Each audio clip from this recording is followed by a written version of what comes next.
Geração solidária. Oferecimento, Unimed. Oferecimento, Tite Kids. Olá, entra no ar o programa Geração Solidária, toda quarta-feira, encontro marcado, 20h30, aqui na TV Candidez. Você é meu convidado especial. No programa de hoje está muito legal. Nós temos os nossos convidados, tanto no estúdio aqui da TV, como temos matérias externas. Você vai acompanhar com a gente no programa de hoje, tá bom? Você não pode perder, estamos voltando já já.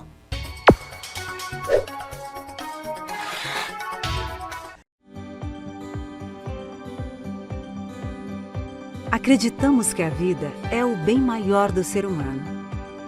Que uma vida boa deve ser possível para todos. Para isso, saúde é essencial. E a vida só acontece na cooperação. Trabalhamos todos os dias para promover saúde e qualidade de vida nas nossas cidades, para que o maior número de pessoas possa viver mais e melhor. Buscamos o nosso propósito por meio do cooperativismo médico e do conhecimento em saúde. Nosso jeito de cuidar valoriza o trabalho médico. Somos movidos pelas pessoas. Elas estão no centro do nosso negócio. E para cuidar delas, precisamos ter sustentabilidade e uma atuação pautada em conhecimento. Analisamos o todo para nos entender como parte em cada local onde estamos presentes. E a inovação nos permite evoluir com a agilidade das mudanças.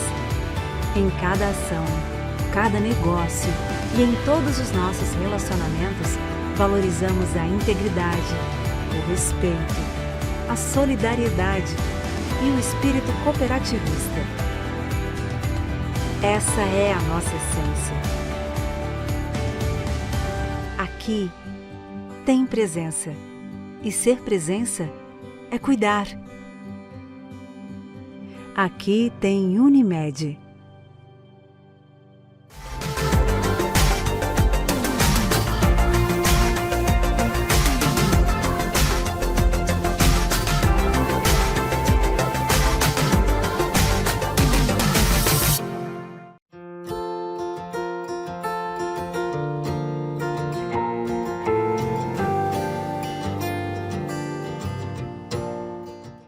Bem, pessoal, o programa Geração Solidária, mais uma vez, tem o prazer de levar na tua casa, né, a apresentação desse meu grande amigo naturopata Ramon de Assis.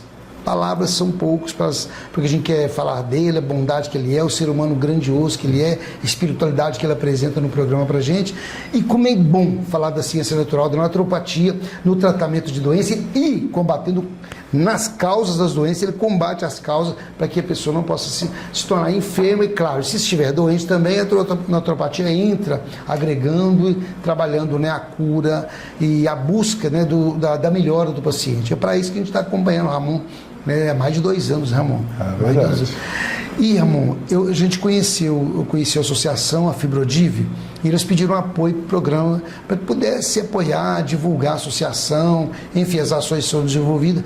E vindo para cá, eu pensei nessa possibilidade de a gente conversar sobre a fibromialgia. É uma doença silenciosa, né? E na naturopatia, como tratar a fibromialgia? Existe um tratamento, existe um alívio da dor? Como que é, meu amigo? Antes de mais nada, te agradecer pelas carinhosas palavras. Né? Sou muito feliz e grato de estar aqui do seu lado, levando aí, né, para as pessoas informações de qualidade, sim, com a seriedade que você sempre traz para todo o público, né, divinopolitano e também da região. Bom, Geraldinho, a fibromialgia, eu posso dizer com muita segurança, sim, que a naturopatia ela trata com muita propriedade. Sim.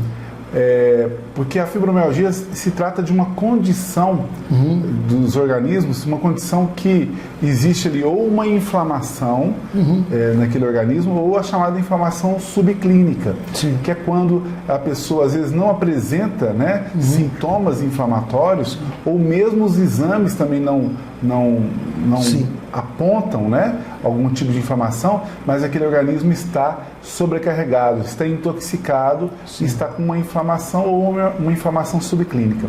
Então, nesse sentido, a naturopatia, ela consegue melhor do que outros segmentos, até da própria medicina convencional, promover saúde a esse organismo, tirando ele desta condição, né? Porque como não se trata de uma inflamação específica, então acaba que a medicina convencional não pode entrar, por exemplo, com analgésicos simplesmente ou com anti-inflamatórios. Nós temos que melhorar a condição desse organismo. No que diz respeito à parte nutricional, muitas vezes a falta de nutrientes adequados levam à condição da fibromialgia. Quando eu falo de nutrientes, eu estou falando especialmente da boa alimentação. A condição também de atividade física. Quando falta atividade física, quando a pessoa é sedentária, ela facilita ali esse ambiente para a fibromialgia, né? E só quem sofre sabe do quanto é complicado conviver com uma fibromialgia. A pessoa fica sem condições de exercer um trabalho adequadamente, né? E muitas vezes a socialização dela fica comprometida, exatamente por conta da dor. É uma dor silenciosa, isso. Ela parece um paciente normal, pode estar normal, sem ter tido esse diagnóstico, de repente, como você falou, talvez pelo sedentarismo, pode comprometer, pode ter essa dor, pode vir a aparecer e a pessoa ser um provável paciente da fibromialgia? Com certeza. Né? A fibromialgia, são essas dores errantes, né, que podem acontecer em qualquer parte do corpo, inclusive prejudicando o próprio sono da pessoa, né, o que complica mais ainda o quadro. E, em geral, são organismos que não estão num ambiente saudável. Né? Como você bem colocou, às vezes falta atividade física, às vezes falta uma boa alimentação, falta ali um organismo que esteja num ambiente mais saudável. O que é a alimentação rica hoje para combater a fibromialgia? Hoje, mais ou menos básico. O que você falaria hoje sobre essa alimentação rica que poderia estar, quem já tem o sintoma da fibromialgia, que poderia estar iniciando esse processo, né, de uma alimentação saudável? O que seria? Então, Geraldinho, na verdade, nós temos várias etapas de uma boa alimentação. E nós percebemos que a alimentação da sociedade, mas falando com mais propriedade da sociedade brasileira, a gente sabe que as pessoas estão em níveis muito baixos de alimentação. Então, eu acho que só das pessoas entenderem, por exemplo, a diferença entre processados e alimentos, e fazerem uso dos alimentos, e deixar os processados só para um evento, final de semana, alguma coisa, já é um grande primeiro passo. Então, as pessoas saírem dos processados e entrarem na comida de verdade, na alimentação. Agora, dentre os alimentos, nós temos também os desdobramentos disso. A pessoa entende, por exemplo, que os carboidratos simples e carboidratos refinados, eles são mais prejudiciais à nossa saúde também, mesmo sendo alimento. Então, quer dizer, o primeiro passo... Tem como você dar um exemplo para a gente, o pessoal que está acompanhando? Perfeitamente. Quais seriam mais ou menos, basicamente, alguns que você poderia citar? Isso, a gente cita, por exemplo, primeiro entender a diferença de processado e alimento. Então, tudo que a gente pega na natureza, né, diretamente, como as frutas, os vegetais, né, leguminosos, vegetais folhosos, as carnes, os ovos, os peixes, isso, né, as sementes, as castanhas, isso é alimento. Os processados, normalmente você não os encontra na natureza, você encontra num estabelecimento comercial. Então, aquilo que você só encontra no estabelecimento comercial e não encontra pronto na natureza, eu cito, por exemplo, pães, broas, biscoitos, por exemplo. Você só encontra isso no estabelecimento comercial. Então, isso trata-se de um processado. Um paciente, então, com fibromialgia, é importante ele ter essa preocupação. Então, a alimentação dele não pode ser evitar os alimentos processados. Eu diria diminuir. Então, reduzir o máximo que puder, que vai sentir o alívio, talvez, vai ser uma das fórmulas de aliviar a dor. Com certeza. Na verdade, né, quando a gente cita isso, eu não estou propondo para que ninguém radicalize. Para que ninguém, de repente, agora eu nunca mais vou comer isso ou aquilo. O detalhe é que, por exemplo, quando você cita o pão, o pão, normalmente, pode fazer parte de 3/4 das refeições de um brasileiro. Olha só, normalmente o brasileiro toma um café da manhã, pão, café da tarde, pão, o lanche da noite às vezes é pão e sobra só o almoço que não tenha pão. Então quer dizer, 3/4, 75% das refeições de muitos brasileiros são processados.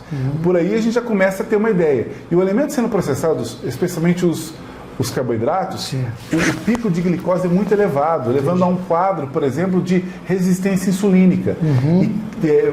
Geraldinho, uma pessoa que tem fibromialgia pode escrever, ela tem uma resistência insulínica. E se ela tem resistência insulínica, é porque ela ingere carboidratos por demais. Então as pessoas ainda acham que estes processados dos quais eu citei são alimentos. E aí esse equívoco leva a diversos adoecimentos, e não somente a fibromialgia, mas a própria diabetes, a hipertensão arterial sistêmica, a hipercolesterolemia, né, que é a elevação do colesterol, do triglicérides e de outros fatores marcadores de risco cardiovascular. Então nós precisamos entender a primeira diferença entre processados e alimentos, e depois entender quais são os bons alimentos e os alimentos que não são tão bons para a gente. É outra parte. Então, a alimentação, para a gente resumir, porque todas essas orientações, Geraldinho, eu dou para paciente por paciente aqui no consultório. E é o que é legal, porque cada paciente é um, então a fórmula para cada paciente. Não adianta, às vezes, pensar, vou copiar, vou fazer isso. Como a internet hoje dá tanta coisa, tantas pessoas me indicam errado, porque cada organismo é um. Você não pode fazer, né? Então, e a gente varia muito, porque cada pessoa tem um metabolismo exclusivo. Então, o melhor alimento para você pode não ser o melhor para mim. Né? E assim, às vezes o alimento que precisa retirar de você não pode retirar de mim. Então, existe essa individualidade que a gente dá essa orientação uma a uma pessoa dos nossos pacientes. Gente, a ciência natural é essa riqueza que está ao alcance da gente e que muitas vezes da gente deixa passar despercebido. Voltar a cuidar da sua casa, ter se você mora em apartamento, uns vasos ali, né, e tal, para você plantar suas plantinhas, cebolinha, alface, enfim, tomatinho e tal, por aí, você ter uma hortaliçazinha pequena, que seja pequena, mas rica em vitamina, que te ajuda muito. E você buscar também orientação dos profissionais. Está aí Ramon de Assis, nosso grande amigo, esse profissional da ciência natural, que é a naturopatia.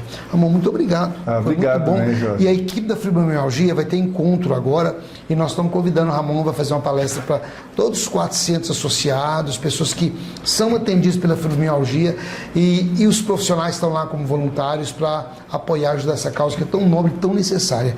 Essa dor que muitas vezes é silenciosa, né? Mas que os tratamentos vão ajudando a aliviar, né? É isso? Muito obrigado, Ramon. Obrigadão mesmo. Pessoal, você não pode sair daí, nós temos mais programa acontecendo, tá bom? Todo grande momento merece um cenário à altura. No Meire Brandão Buffet, cada detalhe é preparado para surpreender. Gastronomia de excelência, ambientes sofisticados e uma estrutura completa para transformar cada celebração em uma experiência inesquecível. Casamentos, aniversários, eventos corporativos e ocasiões especiais. Aqui, o seu sonho ganha forma com elegância, sabor e emoção. Meire Brandão Buffet. Na administração pública, boas decisões começam muito antes da contratação. É preciso identificar necessidades, estabelecer prioridades, organizar recursos e transformar planejamento em ações concretas. O PCA é uma importante ferramenta de planejamento das contratações públicas. Ele permite antecipar necessidades, organizar demandas e alinhar as futuras contratações aos objetivos da administração. Através do orçamento público, nós achávamos muitos problemas, muitos erros para fazer essa auditoria. O que nós resolvemos fazer? Eu, o Dr. Fabrício, nossa equipe hoje. Fazer um trabalho mais minucioso e artesanal no orçamento público. O que seria esse orçamento público hoje nós estamos trabalhando? O plano de contratações anual. Dentro do orçamento público hoje, você tem lá a lei orçamentária anual, que tem lá alguns bilhões e bilhões de reais.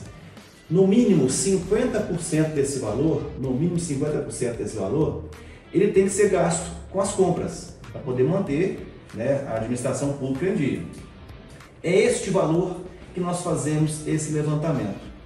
Acompanhar de janeiro a dezembro o que foi planejado e o que foi gasto ou não durante esse ano.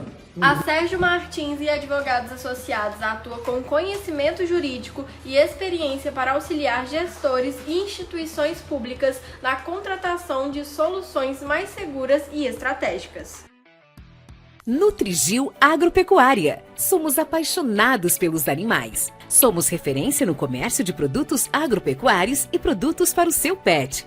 Nossa clínica veterinária conta com profissionais altamente qualificados. Temos a mais completa farmácia veterinária de Divinópolis e região. Aqui você encontra também produtos para jardinagem. Contrate nosso Táxi Dog e levamos seu pet em veículo fechado, com total segurança.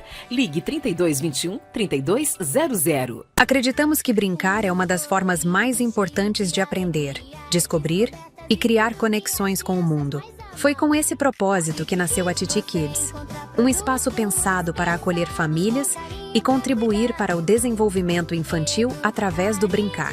Aqui você encontra brinquedos educativos, itens de higiene, papelaria e acessórios infantis cuidadosamente selecionados para acompanhar cada fase da infância com cuidado, carinho e propósito. Venha nos visitar na Rua Paraíba, número 178, no centro de Divinópolis. Titi Kids. Cuidado, aprendizado e diversão em um só lugar. Titi Kids, cuidado, aprendizado e diversão.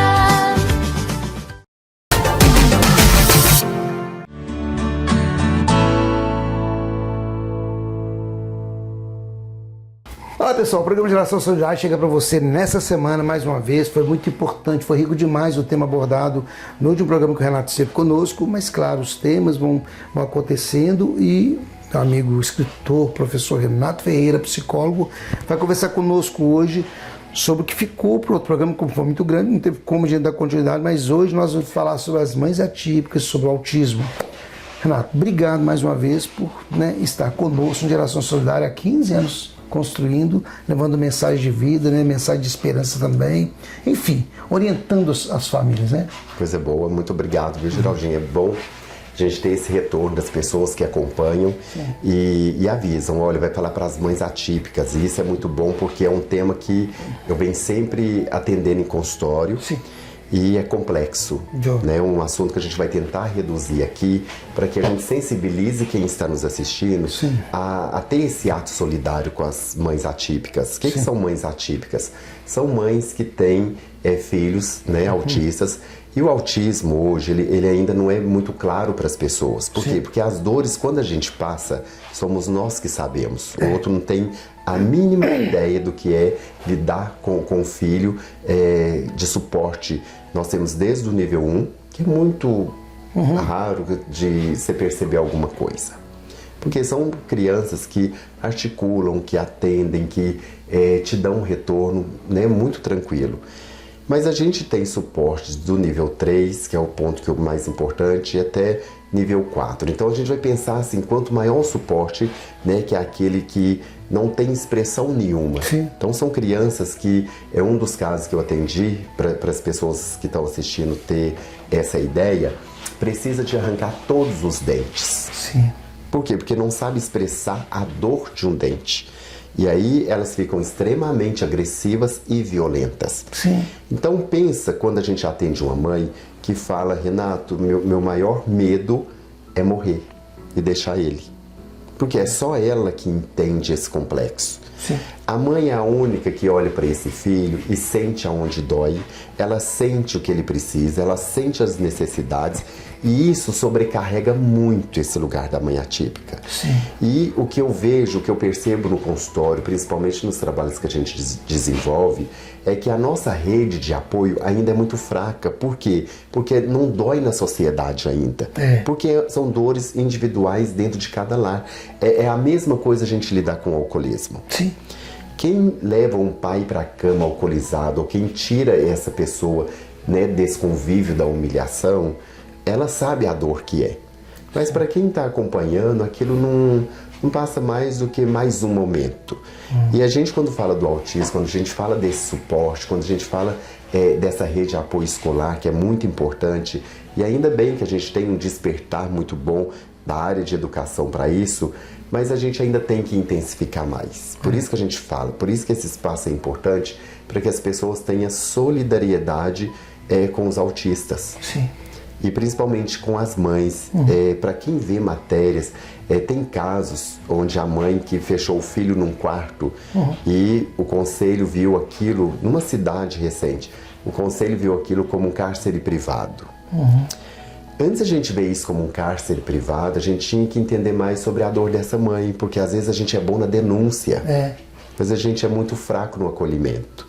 A gente é bom no apontar, mas a gente ainda é muito limitado no entendimento. Sim. O que levou essa mãe a fazer isso? Porque a gente ir lá condenar ela porque prender o filho no cativeiro com uma algema é uma coisa. Eu entender o limite que uma mãe estava para que esse comportamento tenha tido uma razão ou não, aí a gente precisa de paciência e o ser humano está muito fraco disso. Aí os conselhos precisam de ter mais preparo, de lidar com esses meninos nível 4. A falta de apoio da rede, do sistema, né? Também. E às vezes não é só apoio, é o conhecimento para lidar com apoio. Porque às vezes você chegar na casa da pessoa, dessa criança, vamos pensar, o autista, isso é tão grave a gente trabalhar isso na sociedade como conscientização. A gente tem um autista, ele tem seus 33 anos. Sim. Você chega na casa dele, ele está sem roupa. Sim. É uma criança sem roupa, num corpo de um homem de 30. Quem tem maturidade em entender essas limitações sem ver isso como um abuso ou uma violência psicológica ou sexual? Sim. Então, o complexo é grande para a gente não falar sobre isso. Sim. O complexo é grande para a gente não falar sobre sexualidade no mundo que está totalmente sexualizado. É verdade. Então, se a gente não se abre para esse entendimento, para uma criança, para um adolescente, porque o autista, ele tem, vamos pensar um suporte menos intenso. Mas o autismo, ele não leva nada na brincadeira. Sim. O autismo, quando ele tem um nível de consciência e de razão, tudo que você fala com ele, ele leva a sério. Por isso que às vezes ele fica tão isolado e a gente não pode. Porque quando você fala com ele uma metáfora, tipo um cavalo de fogo, ele lembra de um cavalo pegando fogo. Porque isso é a memória real que ele tem. Sim. Então isso são lesões, são ciclos cerebrais que precisam de muito estudo, que as pessoas precisam intensificar isso, não porque eu não tenho, mas porque eu relaciono com pessoas. Por isso que às vezes a gente fala assim, a gente tem uma doença física, é muito fácil de tratar. Mas quando a gente é acometido de uma doença da mente, a gente vira um escravo social de preconceitos e julgamentos, porque eu posso tomar um remédio para insulina, eu posso tomar um remédio para o coração, mas eu não posso tomar um remédio para a mente. Então, esse lugar mental, muitas vezes ele é sofrido pelo fato da gente não ver. Então, quando você tem uma criança autista com suporte, uma mãe atípica passando por situações tão desafiadoras, nada mais bonito do que a gente ter a empatia. O que é empatia? Não necessariamente não é eu colocar no lugar do Geraldinho. Sim. A empatia é eu entender a sua história, a sua realidade e dentro do que eu posso fazer, ser um apoio para você. Não precisa me pôr no seu lugar. Sim, ótimo. Porque ele nunca vai ser real para mim. Não adianta eu falar assim, eu vou atender porque como se fosse meu filho. Não é seu filho. Você vai para casa, vai dormir bem. Essa mãe vai acordar à noite várias vezes. Assim. Então a empatia não é colocar no lugar do outro. É eu ter coragem de entender seu lugar e eu me sentir útil nele. É um acolher. É um acolher seu lugar. Porque eu te acolhendo, eu sei que a sua história não é a minha. Porque ela não é a minha realidade. É igual quando a gente fala da luta antimanicomial, quando eu não posso levar uma pessoa que já está cansada ali, só tem a mãe e o pai, que é idoso, lidar com esse surto em casa. Então, eu ter essa empatia significa eu entender que vocês são idosos limitados, mas que eu sou jovem e posso te auxiliar em alguma coisa. Sim. Pode ocorrer também num momento de separação, em que os casais se separam, mas que o pai dessa criança continua presente, apoiando, mas não junto. Aconteceu algumas situações também já. Muitas situações acontecem. O pai fica presente, mas não. Às vezes outras situações já que estavam acontecendo antes, teve a separação, mas permanece presente, junto. Apoiando, cuidando, né? Pode ter O isso também. ideal, embora mesmo assim, que a gente sempre fala sobre isso, né? Quando se fala de autismo, ainda a dor é maior. Sim. Porque o autismo, ele é visto como problema. E o cérebro humano, ele tem mecanismos de defesa de problema. Então, quando você chega e aquela criança ela já é sintomática com o transtorno do espectro autista, TEA, há um mecanismo já de se defender. Sim. E vem problema. Então, por mais que o pai é presente, se ele não tiver esse entendimento paterno do que essa doença representa, do que essa limitação tem, a tendência é afastar. Por quê? Porque muitas vezes ele nem reconhece ele como pai. E abraçar, que deveria ser o contrário. Abraçar, né? É abraçar, apoiar, né? Às vezes não, porque o autista nem para isso ele não aceita. Não, porque ele tem uma rotina pré-estabelecida. E se eu desestruturo a rotina, ele entra em estado de desequilíbrio. Sim. Então o autista ele precisa de uma rotina fixa. Então não pode ter mudança, pode movimentos diferente da rotina. Diferente da rotina. Sim. Então até o abraço ele pode sentir aquilo como algo extraordinário dentro da rotina dele. Por isso então, é importante o acompanhamento então, com o profissional, para nós ter orientação. Se ele é rebelde, ele precisa de ser cativado por meios de mecanismo profissional para ele se abrir. Porque o que a gente espera, principalmente com o programa de hoje? O que a gente espera? O que ele pode me entregar, sendo autista? Com todas as limitações dele, o que ele pode nos trazer de benefício? O que é o benefício que ele pode nos trazer, tendo em vista que o maior medo de uma mãe atípica é ela não poder estar mais presente? É ele saber comer, é ele saber enxugar sozinho, é ele saber colocar um café. Ele vai tentar, nós vamos trabalhar com ele de induzir o comportamento a entregar pequenos resultados. Por quê? Porque ele está ali para ser cuidado e viver. Então, se ele está ali para isso, a gente tem que tentar tirar dele o máximo de condicionamento positivo possível para ele viver em sociedade bem, e a sociedade também ter esse olhar de amorosidade por ele. Porque ela compreende as limitações. E o maior desafio de ser humano é entender até onde vai a limitação do outro, para eu saber até onde eu posso contribuir.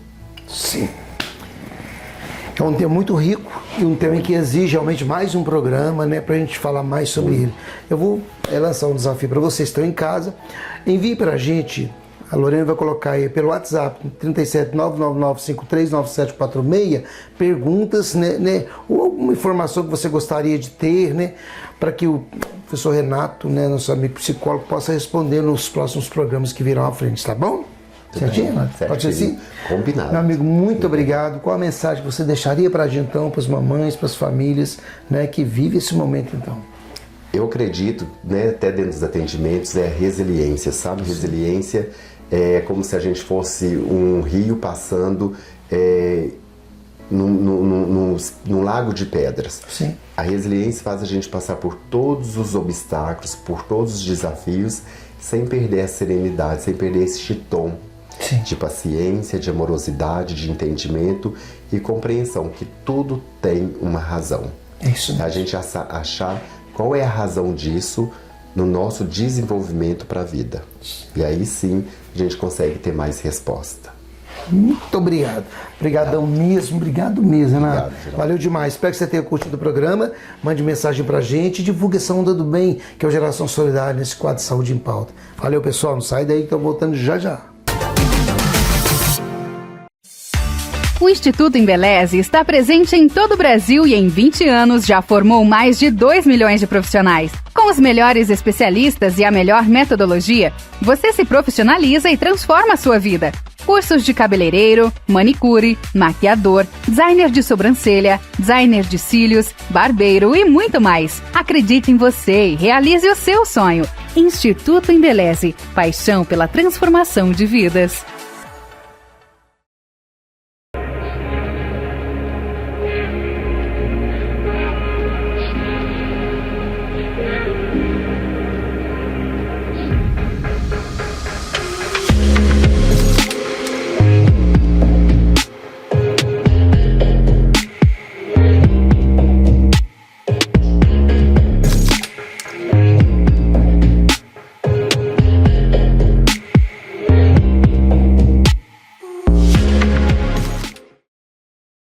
que acontece em 2 horas de aula no Supera? Me acompanhe que eu vou te mostrar. Tudo começa com a chegada dos alunos e um ambiente preparado para receber cada um deles. Aos poucos, a sala ganha vida. Desafios começam, o foco aumenta, as ideias surgem. Durante a aula, os alunos passam por diferentes atividades que estimulam memória, concentração e raciocínio, sempre com o acompanhamento das educadoras Supera. Tem momento de silêncio e concentração, e também de troca, interação e descobertas. Em 2 horas, não é só o cérebro que evolui aqui no Supera Divinópolis. Mudam também a confiança, a autonomia e a forma de pensar. Venha viver essa experiência, agende o Momento Supera e conheça nosso método na prática.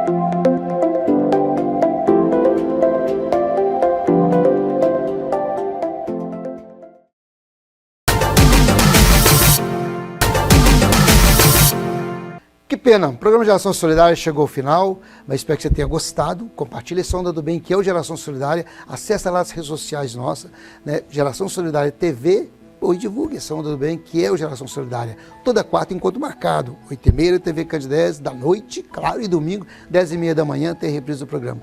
Vou ficando por aqui, um beijo no seu coração, tenhamos a semana abençoada, e para quem está acompanhando na quarta-feira, um restinho de semana, tá bom? Cheio de bênçãos e vitórias. Tchau, tchau.